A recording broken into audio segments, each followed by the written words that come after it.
But perhaps these things are poetic vagary, and there is some natural explanation of them, such as this by Empedocles: "Let Jove be fire, and Juno source of life, with Pluto and Nestus, who bathes with tears the human founts.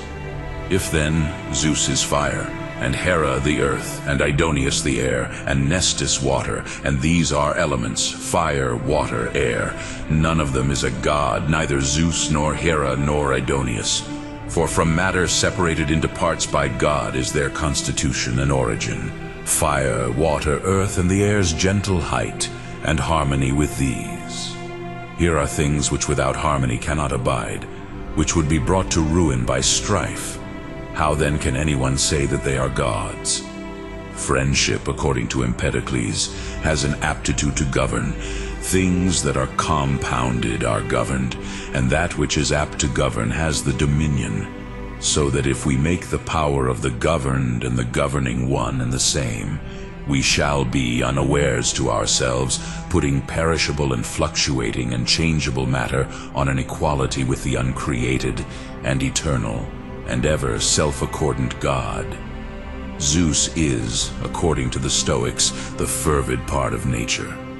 Hera is the air, the very name if it be joined to itself, signifying this. Poseidon is what is drunk.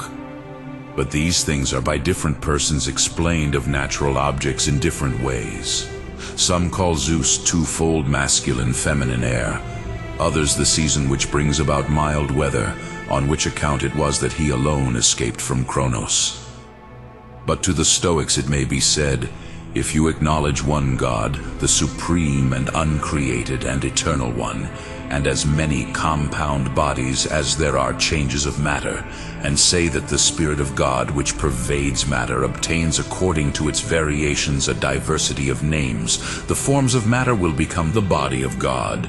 But when the elements are destroyed in the conflagration, the names will necessarily perish, along with the forms, the Spirit of God alone remaining. Who then can believe that those bodies of which the variation according to matter is allied to corruption are gods, but to those who say that Kronos is time and Rhea the earth, and that she becomes pregnant by Kronos and brings forth when she is regarded as the mother of all, and that he begets and devours his offspring, and that the castration is the intercourse of the male with the female, which cuts off the seed and casts it into the womb, and generates a human being who has in himself the sexual desire, which is Aphrodite, and that the madness of Kronos is the turn of season, which destroys animate and inanimate things, and that the bonds and Tartarus are time, which is changed by seasons and disappears. To such persons we say, if Kronos is time, he changes. If a season, he turns about. If darkness or frost or the moist part of nature, none of these is abiding. But the deity is immortal and immovable and unalterable, so that neither is Kronos nor his image God. As regards Zeus again, if he is heir, born of Kronos, of which the male part is called Zeus and the female Hera, whence both sister and wife, he is subject to change. If a season he turns about. But the deity neither changes nor shifts about. But why should I trespass on your patience by saying more, when you know so well what has been said by each of those who have resolved these things into nature, or what various writers have thought concerning nature, or what they say concerning Athena, whom they affirm to be the wisdom pervading all things, and concerning Isis, whom they call the birth of all time, from whom all have sprung, and by whom all exist, or concerning Osiris, on whose murder by Typhon his brother Isis with her son Horus sought after his limbs, and finding them honored them with a sepulchre, which sepulchre is to this day called the tomb of Osiris.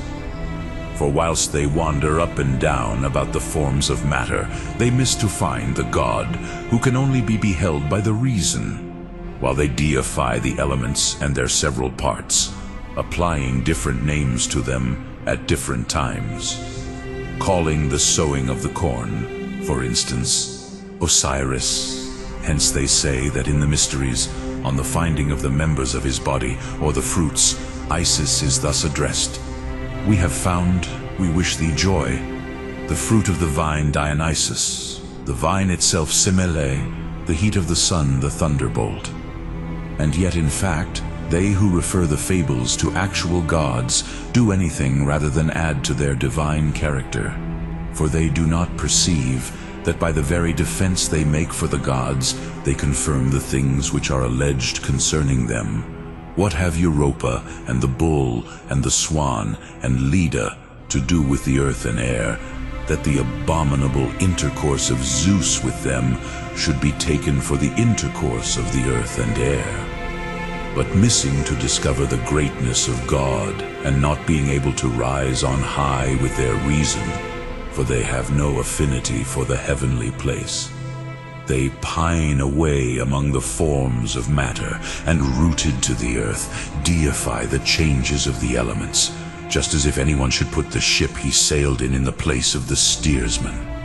But as the ship, although equipped with everything, is of no use if it have not a steersman, so neither are the elements, though arranged in perfect order, of any service apart from the providence of God.